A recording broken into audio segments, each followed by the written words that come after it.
So now that it's done, let me explain to you what I have going on here.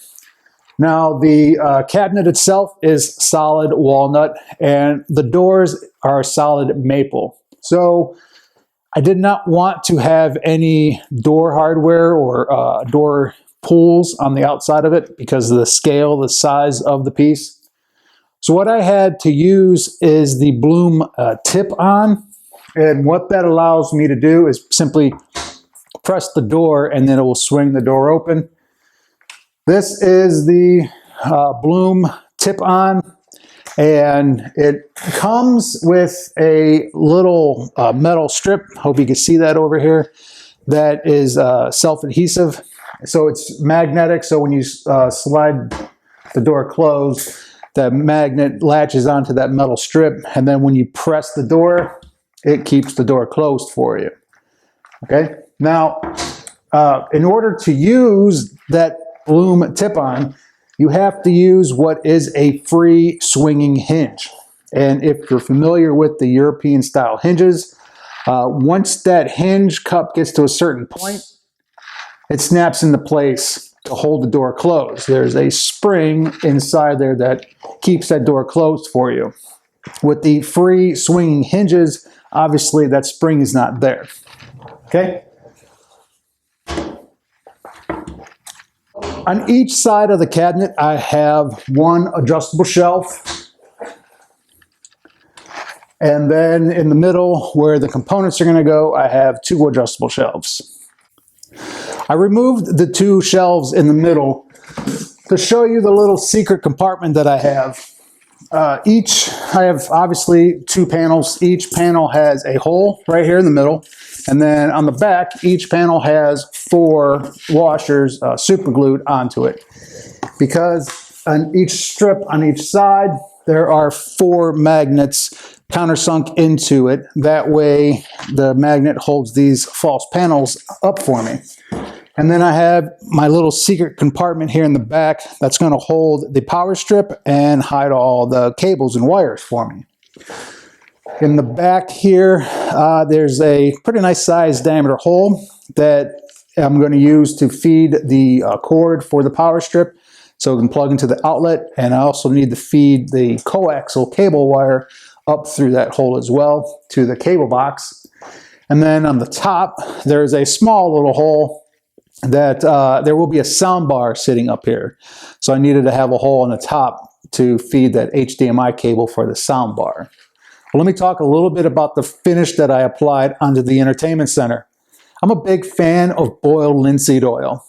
And if you've ever used linseed oil, you know that just straight linseed oil by itself can take a long time to dry. So I use mineral spirits to dilute the linseed oil. So for this project, I did a 50-50 mixture of boiled linseed oil and mineral spirits. I did 3 coats, sanded in between each coat with a little hand sander with 400 grit paper. Okay, and then in between each coat, used the vacuum, cleaned off as much dust as I could. Then with some cheesecloth and denatured alcohol, I wiped down the whole project. After 3 coats of my 50-50 mixture, I did 3 coats of the polyurethane, the wipe-on poly. It's a clear satin.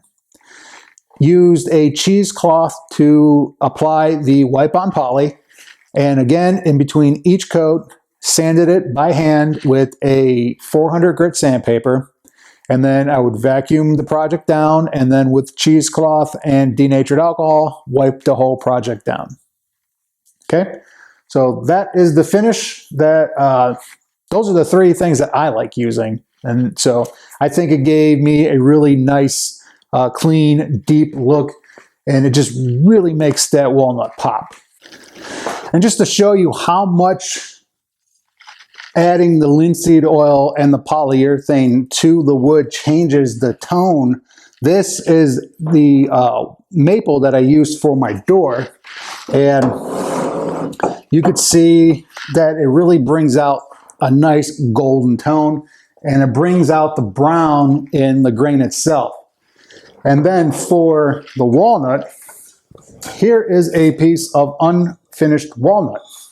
And this is what it looks like after the 3 coats of the linseed oil mixture and 3 coats of the polyurethane. It's beautiful. I love it. Super easy to apply, and it's kind of hard to mess up. You're just wiping it on, right? Well, the next step is to mount this bad boy onto the wall. I'm not going to record that process, but I'll take some pictures so you can see what it looks like hanging on the wall with the TV above it. And I think with the color of the wall, you'll see why I went with the walnut. It's really going to bring it all together. All right. Thanks for watching, guys. I really do appreciate the support, and I'll see you around. Take care. Oh, I almost forgot. A few months ago, I started a Facebook page, The Poplar Shop. So if you're in the Facebook, check me out on Facebook. Every once in a while, I'll snap a picture of what I got going on in here in the shop. And when I bring a new tool into the shop, I'll snap a picture, ask some questions, and, you know, stuff like that.